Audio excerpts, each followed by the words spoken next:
Welcome back to Tracing the Sky. Well, so far we've really been focused on the three main objects we can see with our naked eyes, night after night, day after day. That's the sun, the stars, and the moon. But there's one more really important object that we haven't looked at yet, and it's another one that you can see with your naked eye, though it's a little tricky to spot. And so today we're going to dive in and have a look at those objects and figure out how astronomers found them and also why they're so important in the development of our solar system and the model of our solar system. So let's hop over to my screen and have a look. Okay, well here we are facing south looking at the night sky, something we're very familiar with by now. You can see a bunch of stars and the moon in the sky. Now, what if I said that there was another type of object that we can see right now, but it's a little tricky to spot, and it's not something you'd really be able to notice unless you were looking at the stars really, really carefully. It looks a lot like the stars, but the only way to find it is if you watch it over many, many days and weeks. So let's have a look and see how we can find it. Now, the first thing to remember about the stars and how they move is that they all move as a single unit. If you look at any star over time and how far it moves the same amount over time, and it moves the same amount relative to the other stars. If you remember, we looked at a few constellations and how they were moving, and all of the stars in the constellation moved as a single unit. So the distance between the stars never changed, and the amount the star traveled over time was constant. And so that's going to be really, really important. Because if you're an ancient astronomer and you're back a few thousand years ago, what you're going to start to do over time is really track these stars carefully. You're going to be very curious about the movement, and what you're going to start to do is create star charts and star maps and start to track how these stars are moving. And if you were to do that, you would notice something really interesting. So we're going to do a version of that together. I'll get you started, and then I'll give you some instructions so you can do it on your own if you want, and then we'll do the rest of it together. So let's have a look. Okay, so I've turned on the zodiac so we can see the constellations a little bit more clearly. Remember that the zodiac constellations were really important to ancient civilizations and astronomers, and they would have paid really close attention to them and how they were moving, and they would notice if anything funky was going on. So what I want to do is have a really close look at this star here. It's in and around Taurus, and what we want to see is, is it moving with Taurus? If it's a star, then it should, right? All stars move together. So if this bright star here is a star, then it would move with Taurus, and we would see it moving with Taurus night after night after night. So what we'll do is we'll drop a few markers just so it's a little easier for us to track. We'll drop a red marker on the star that we care about, and we'll drop a couple purple markers on, this middle star of Taurus and this one out here. And what we'll do next is we'll jump forward one day at a time, and we'll look at 10 days just to see how things are moving. So let's jump forward a little bit. I'll go slow with you to start. So we're moving forward, and we are 10 days ahead. So now I'm going to drop some markers so that it's a little bit clearer for us on what's happened and how things have moved. Okay, so just a reminder, this is the star that we're trying to keep track of, and we're comparing it to this star in Taurus and this star in Taurus. So let's drop some markers so we can track things a little bit more easily. So I'll drop a red marker here, and what I'll also do is draw a line, so it's easier for us to kind of connect these dots. And now let's drop some markers for Taurus. So we'll drop one here and here, and we'll also connect the dots with our lines and make it easy for us to see where each star started and where it ended. Okay, so now we've got these stars, and it's really easy for us to see where they started and where they ended in a 10-day period. And just so we're clear, this is where the star started 10 days ago, and here is where it is 10 days later. So what you can do if you want is pause the video here, click the link in the description, and do this on your own. Go 10 days at a time, drop markers and draw lines connecting the dots, and see what you notice. See if the star that we're tracking is consistently moving inside of Taurus, staying at the same position each night, or is it doing something different? And once you've had a chance to play with that, come back and we'll see this together. Okay, well, I hope you had a chance to do it on your own. If you didn't, no problem. We'll do it together here. Now, before I even go any further, there's already something really interesting that you'll see.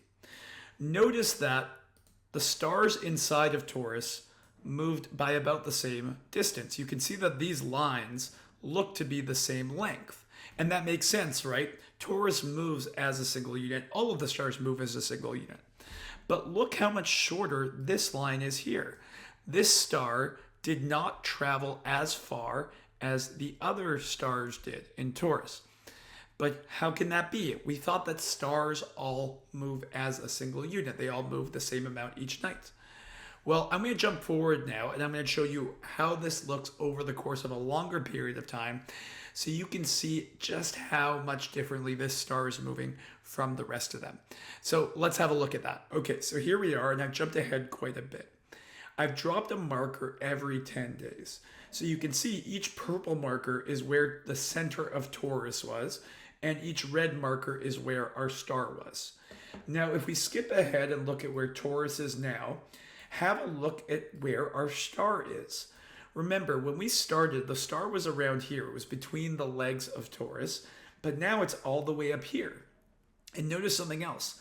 The length of each of these purple lines is about the same. Give or take a little bit based off of how good my drawing was. But the lines of our star that we were tracking was drastically different. Look how short it is here. So in 10 days, it moved only this amount, compared to how far it moved in 10 days over here. And so what you can see is that this star seems to have been accelerating.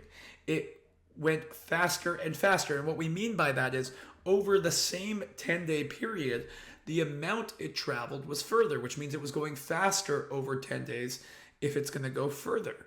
So our star is changing speed. It's not going at a constant rate. Over a 10-day period, the speed is variable.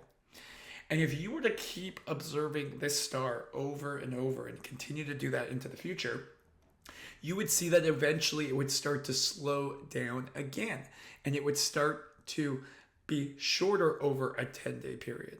So I really want to emphasize what we're looking at. Over the course of a 10-day period, over and over, the amount our star travels is constant. It's moving the same amount every 10 days. Versus this other star that we're looking at is not moving the same amount. It's moving slower here compared to faster over here. And eventually, as I said, if you continued this, it would slow down again. Not only that, but because it's not moving at a constant rate, it means its position relative to the other stars is changing. Remember, when we first started observing the star, it was kind of in the middle of Taurus here between both of its legs, and now it's accelerated and it's kind of moving past Taurus, and it's in a different position relative to everything else. And so if you're an ancient astronomer and you're seeing this, and initially it looks like the stars are these points of light that move in a certain way, right? They all move together from east to west.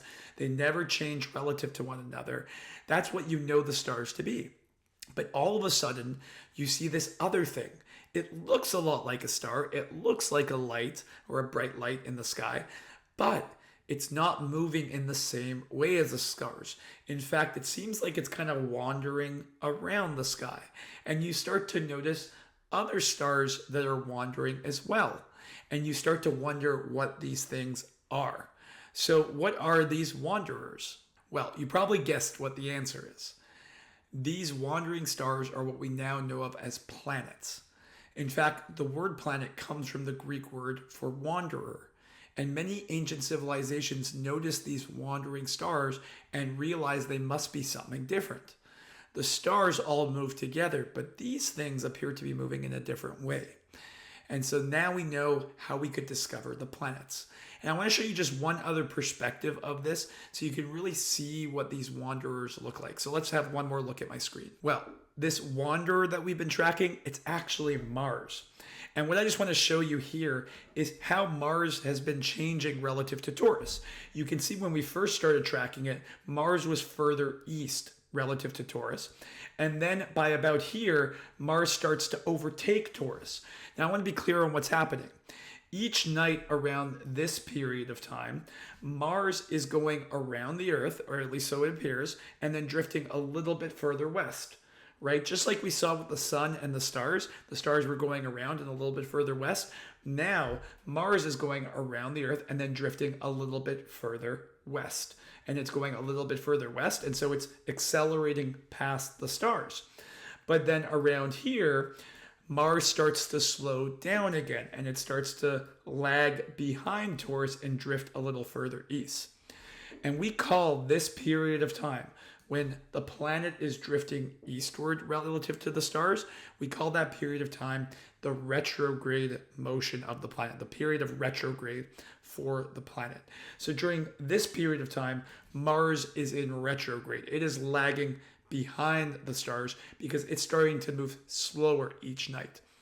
And so the planets will have these varying periods of time where they're accelerating past the stars and they're moving a little bit further each night, and then they'll be in retrograde when they're moving a little bit slower each night. Well, we've now looked at all of the major objects in the sky that we can see with our naked eye. We've seen the sun, the stars, the moon, and now the planets. And these are all also the major objects that make up our solar system. And so next video, we'll tie it all together and set the stage for what astronomers are going to do with all of these observations. So I hope to see you in the next video, and if you're enjoying the series, give us a like and a subscribe. I'll see you next time.